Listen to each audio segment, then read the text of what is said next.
अस्सलामुअलैकुम and welcome back to my YouTube channel. नाजरीन, मैं उम्मीद करती हूँ कि आप सब बाखैरियत होंगे।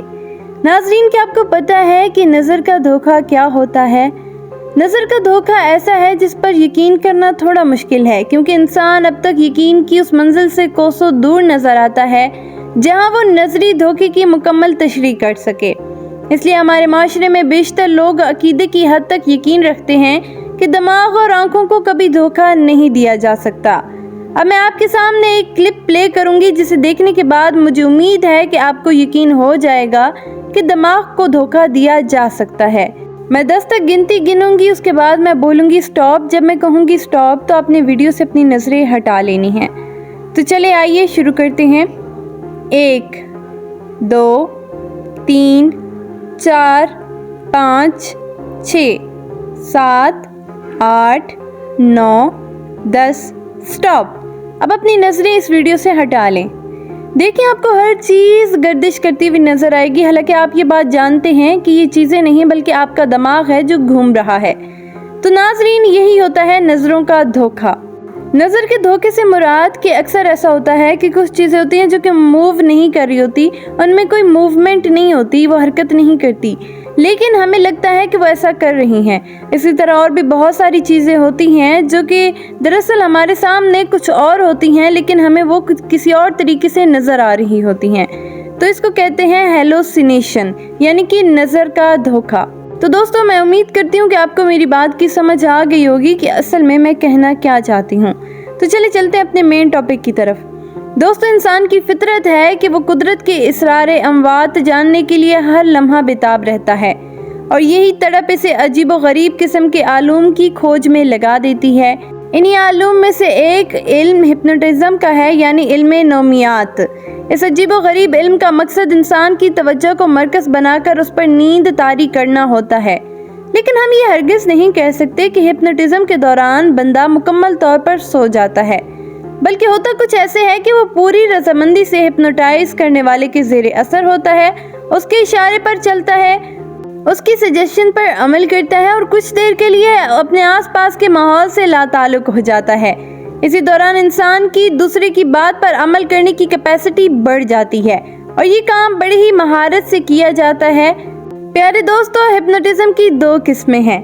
पहली किस्म ये है कि हम किसी को हिप्नोटाइज करते हैं और फिर उसके तखय्युर में जाते हैं, उसके दिमाग को अपना गुलाम बनाकर उसे अपने इशारों पर अमल करवाते हैं। नंबर 2, इमेजिनेशन, यानी अपनी मर्जी से तखय्युलात की दुनिया में चले जाना, जैसे जागते में ख्वाब देखना या कोई ख्याल, कोई फैंटेसी जो हकीकी जिंदगी में आपकी पहुंच से दूर हो। दोस्तों, हिप्नोटिज्म के दौरान इंसान पूरी यकसोई से उस मंजर में डूबा होता है। अगर यही बात मैं आपको मजीद आसान अल्फाज में बताऊं तो इसमें यह है कि जैसे आप कोई मूवी देख रहे हैं या कोई किताब या नावल पढ़ रहे हैं, तो कुछ देर के लिए आप उसमें पूरी तरह खो जाते हैं और बाज़ औक़ात आपने इर्द गिर्द के माहौल से भी बेनियाज़ हो जाते हैं। इसकी एक मिसाल ये है कि अगर आप कोई कॉमेडी या जादूगर की कुछ ट्रिक्स देखने का इत्तेफाक हुआ हो तो आपने देखा होगा कि वो कैसे देखने वाले को हिप्नोटाइज करते हैं। और हम इसे असल जादू नहीं बल्कि नज़र का धोखा कहते हैं, जिसमें कुछ देर के लिए सब लोग खो जाते हैं और इन्हें वही नजर आता है जो जादूगर दिखाना चाहता है, लेकिन असल में ऐसा बिल्कुल नहीं होता। वो सब इसलिए होता है कि आप पूरी तवज्जो से उस जादूगर की ट्रिक्स में खो जाते हैं, और हिप्नोटिज्म का मकसद ही इंसान की तवज्जो अपनी तरफ मबजूल कराना है। यानी कि अगर आप अपनी पूरी यकसोई के साथ किसी मंजर में खो जाते हैं तो आप हिप्नोटिज्म का शिकार हो जाते हैं। अब हिप्नोटिज्म को भी 2 मकासद के लिए इस्तेमाल किया जाता है, एक अच्छे और दूसरे बुरे पहलू के लिए। अगर हम हिप्नोटिज्म को अच्छे पहलू से देखें तो इसमें यह होता है कि जो लोग भी डिप्रेशन का शिकार होते हैं, माहिरीन नफ्सियात उन्हें उस माहौल से निकालने के लिए हिप्नोटाइज करते हैं। इसी तरह अगर हम बुरे पहलू से देखें तो कुछ लोग इसका गलत इस्तेमाल करते हैं, अपना काम निकलवाते हैं या कोई राज उगलवाने की कोशिश करते हैं। यहाँ पर बहुत से सवाल जन्म लेते हैं, जिनमें पहला सवाल ये है कि क्या हिप्नोटाइज पर्सन हेल्पलेस होता है?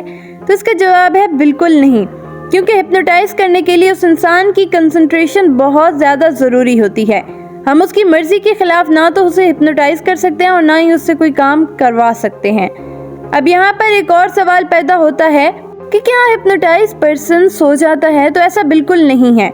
हिप्नोटाइज होकर बंदा सो नहीं जाता, बल्कि वो एक नुक्ते में कैद हो जाता है। उसका ख्वाब, उसके ख्यालात, उसकी आंखें एक मंजर में कैद हो जाती हैं।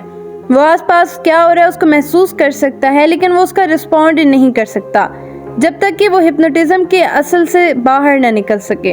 अब यहाँ पर एक सवाल पैदा होता है कि क्या उस इंसान की मेमोरी को रिकवर करने के लिए कोई मेडिसिन इस्तेमाल की जाती है? तो जी हाँ, मेडिसिन इस्तेमाल की जाती है, लेकिन उसका कोई 100% चांसेस नहीं होते कि मेमोरी रिकवर हो सके। एक और सवाल भी हमारे दिमाग में आता है जो कि बहुत ज़्यादा ज़रूरी है कि क्या कोई इंसान हिप्नोटाइज होकर सच ही बोलता है? तो इसका जवाब है नहीं। ये ज़रूरी नहीं, क्योंकि हैरानगी की बात यह है कि हिप्नोटिज्म के दौरान भी कोई इंसान झूठ बोल सकता है, हालांकि वो अपने होशो हवास में नहीं होता। इन सब बातों के बावजूद जिस इंसान के दिमाग में झूठ बोलने की सलाहियत अच्छी तरह से मौजूद हो, तो वो उस दौरान भी अच्छी तरह झूठ बोल सकता है। बहरहाल ये एक बहुत लंबी बहस है। मकसद सिर्फ इतना है कि आपको गलत हिप्नोटिज्म से बचाया जा सके। जब भी कोई शख्स आपकी मर्जी के बगैर आपको किसी एक ऑब्जेक्ट पर फोकस करने को बोले, तो आपने नहीं करना, बल्कि अपनी आंखों को और अपने दिमाग को अपने काबू में रखना है, ताकि आप हिप्नोटाइज ना हो सकें।